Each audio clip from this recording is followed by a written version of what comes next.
Naruto es la historia de escapar de la soledad y de la búsqueda de reconocimiento de tu propia existencia. Pero también es la historia de un hombre solo, atrapado en la fama, rodeado de aplausos, dinero y silencio. Mientras todos alababan al maestro, el maestro solo se lamentaba en secreto, porque nadie notó que su ego ya estaba herido y que su mayor obra también era su prisión. Masashi Kishimoto soñaba con ser reconocido por todos, igual que Naruto. Quería superar a Akira Toriyama, su gran ídolo, y lo logró casi.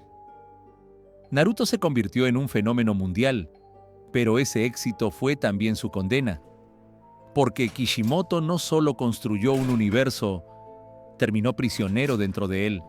Y es que, en esta historia, el enemigo no es un villano con kunais o jutsus, sino algo mucho más peligroso: el éxito mismo.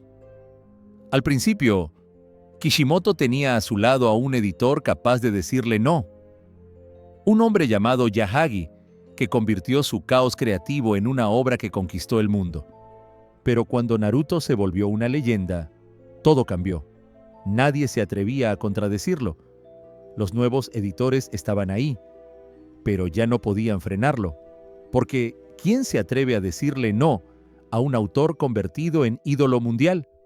Y a veces, el peor enemigo de un creador es no tener a nadie que lo obligue a dudar de sí mismo.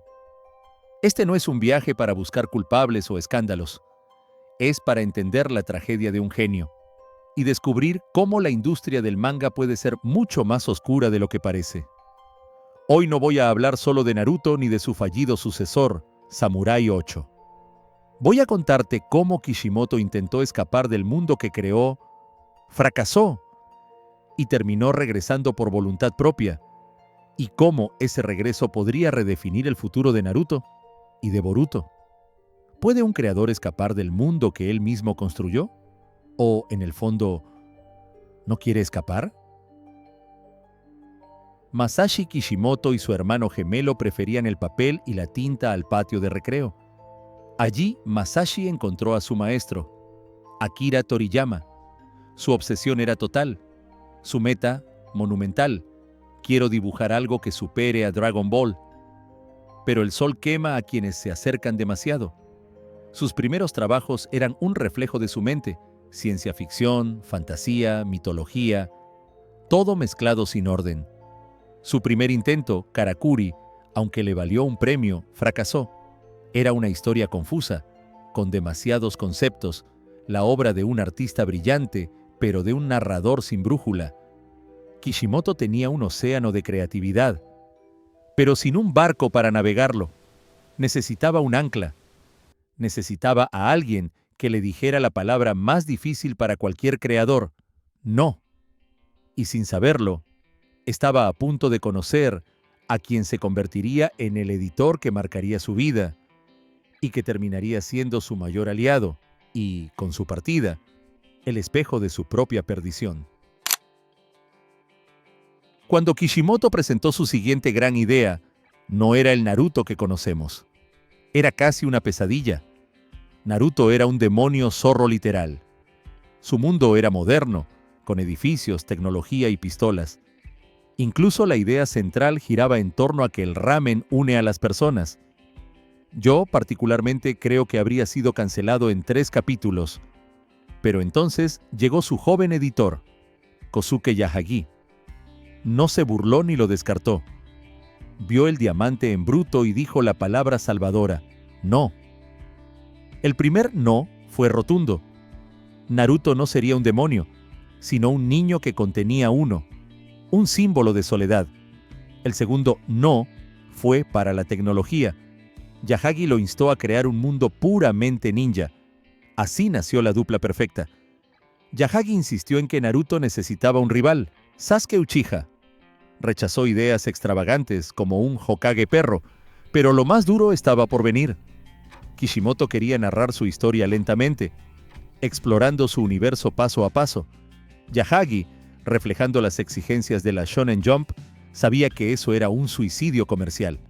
La revista necesitaba acción, ritmo y un elenco amplio que mantuviera la popularidad y vendiera merchandising. La solución fue tajante. Vamos a hacer un torneo. Kishimoto se rebeló. Le parecía un cliché vacío. Le dijo a Yahagi, hacer algo así me matará. Yahagi contestó con una frase que se volvió leyenda, entonces hazlo, aunque te mate. La presión era real. Kishimoto tuvo que cancelar su luna de miel para cumplir con los plazos. El momento más importante de su vida personal, sacrificado en el altar de la Shonen Jump. Acorralado, obedeció. Y de esa colisión brutal entre arte y comercio nació la magia. Pero también nació una sombra. La certeza de que aunque Yahagi lo había salvado, también lo había obligado a renunciar a su libertad como autor. Y que, en la industria, siempre habría alguien dispuesto a imponerle su voluntad. El arco de los exámenes Chunin, que Kishimoto había detestado, lo catapultó al estrellato. Rock Lee versus Gaara, una pelea que aún hoy disfruto. De ese infierno creativo nacieron leyendas. Al final, Kishimoto admitió que Yahagi tenía razón. Naruto se convirtió en un fenómeno, y durante casi 10 años, Kishimoto y Yahagi fueron las dos mitades de un mismo sello, caos creativo y orden editorial. En ese equilibrio crearon una obra maestra, pero cada página, cada éxito, llevaba escondida una pregunta que no lo dejaba dormir. ¿De quién es realmente Naruto? ¿Mío o de la industria? Porque todo equilibrio, incluso el más perfecto, está destinado a romperse. Y cuando Yahagi se fue, Kishimoto no se quedó sin editor, pero se quedó sin nadie con el poder ni el valor de decirle no. Hacia el capítulo 400, Yahagi fue ascendido. Kishimoto se convirtió en el único timón creativo de Naruto, pero no estaba solo en su libertad.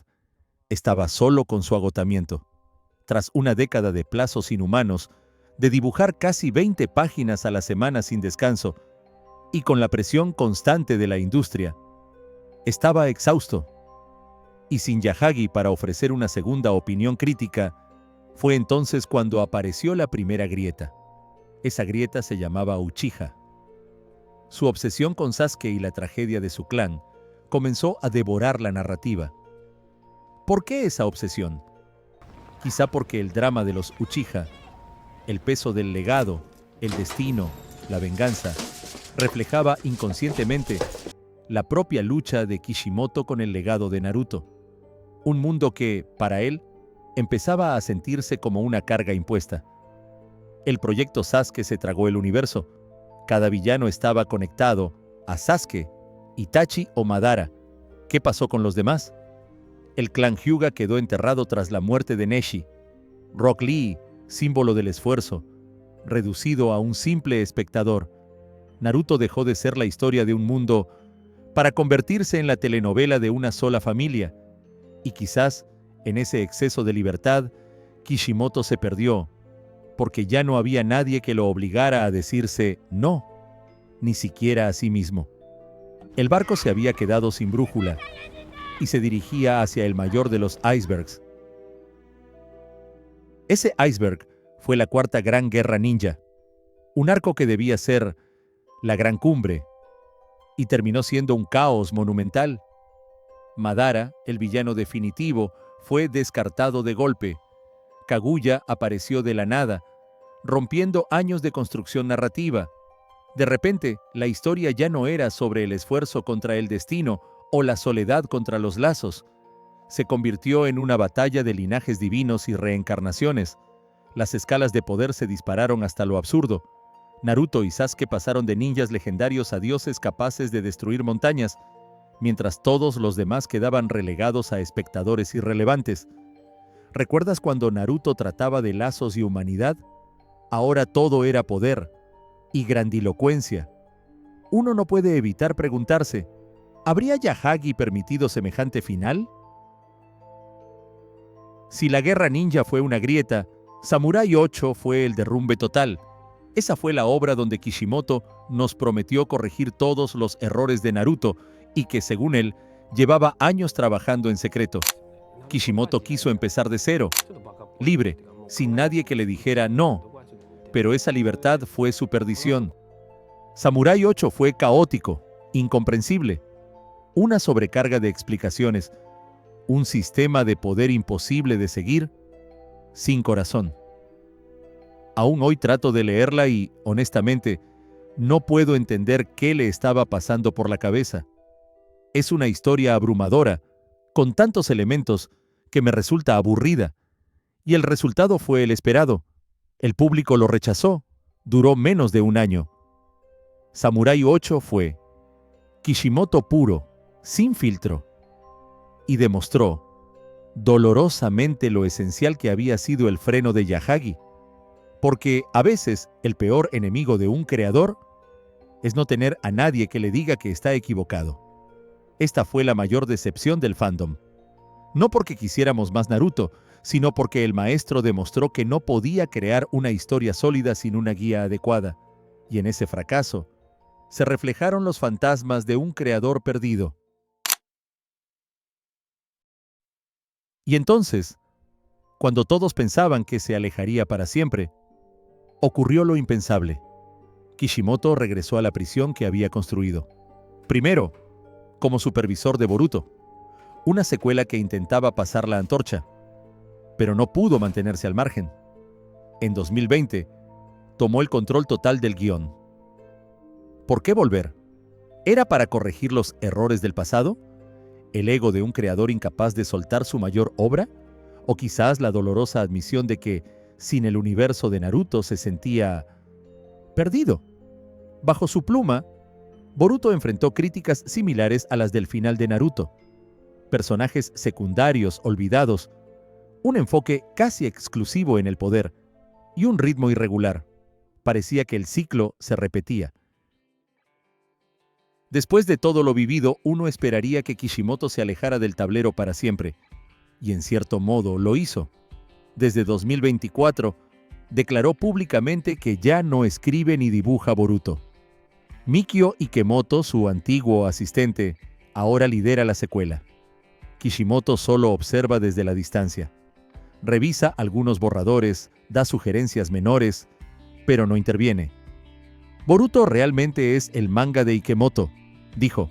Sin drama, sin nostalgia, solo certeza. Hoy Kishimoto tiene libertad completa. Ya no debe rendir cuentas a la Shonen Jump. Posee una fortuna estimada en más de $20 millones, ingresos que no paran gracias a los royalties de su obra original. Puede retirarse cuando quiera. Puede desaparecer si así lo desea. Pero aquí viene la verdadera pregunta. ¿Y si no ha terminado? ¿Qué pasaría si el hombre que dio vida a Naruto, ese niño que escapaba de la soledad y soñaba con ser reconocido, aún tuviera algo más que decir? Ahora, libre de editores, de calendarios imposibles, de expectativas tóxicas, Kishimoto podría escribir no por obligación, ni por presión, sino por placer. Podría crear algo nuevo, algo más pequeño, más íntimo, algo que no necesite superar a Dragon Ball ni a Naruto. Solo una historia que le devuelva el fuego que lo hizo dibujar por primera vez. Porque a veces un verdadero creador no busca la fama ni la redención. Solo quiere volver a contar historias. Y quizás el silencio actual no sea el final, sino la semilla de su nueva obra maestra. Masashi Kishimoto tocó el cielo, y también la oscuridad que viene después del éxito. Pero tal vez aún no haya dicho su última palabra. Boruto vive bajo otra pluma. Naruto ya es leyenda, pero el hombre que lo creó sigue aquí, observando, aprendiendo y, quién sabe, quizás preparando el lápiz para algo nuevo. Y si eso ocurre, ¿nosotros los fans estaremos dispuestos a apoyarlo? ¿Estarías tú dispuesto a leer otra obra de Kishimoto? En mi caso, no.